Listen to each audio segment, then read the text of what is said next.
চোখ বাঁধা, নিখোঁজ। দিন পেরিয়ে যায় একে একে 5টি রাত। নিঃশব্দে কাঁপে পরিবার, স্তব্ধ হয়ে পড়ে আন্দোলনের চত্বর।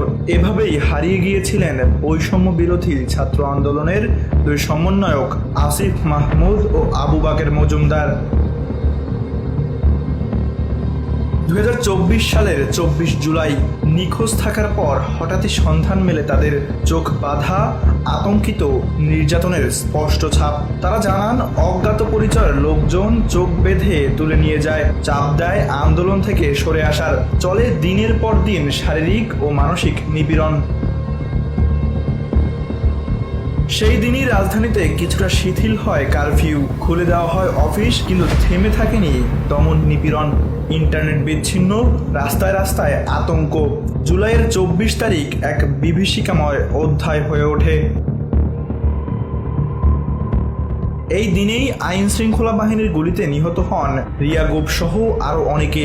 16 থেকে 24 জুলাই মাত্র 9 দিনে প্রাণ হারায় প্রায় 2 শতাধিক মানুষ। তৎকালীন প্রধানমন্ত্রী শেখ হাসিনা এই প্রাণহানির দায় চাপান ছাত্র জনতার উপর। বলেন, রাষ্ট্রীয় সম্পদ ধ্বংসের জন্য দোষীদের শাস্তির আওতায় আনতে হবে।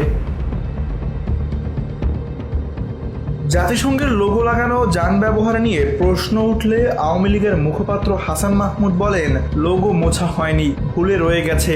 আর ইন্টারনেট বিচ্ছিন্নতা নিয়ে প্রশ্নের জবাবে তৎকালীন তথ্য ও যোগাযোগ প্রযুক্তি প্রতিমন্ত্রী জুনায়েদ আহমেদ পলক বলেন, সরকার ইন্টারনেট বন্ধ করেনি, ইন্টারনেট নিজে নিজেই বন্ধ হয়ে গেছে।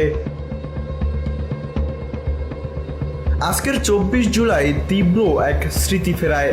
নিখোঁজ কণ্ঠ, ঝরে যাওয়া প্রাণ আর যন্ত্রণার ইতিহাস সবকিছু সাক্ষ্য দেয় এই দিনটিই ছিল নির্যাতনের দলিলে রক্তাক্ত এক পৃষ্ঠা। তানভীর আহমেদ, এনবিবি নিউজ।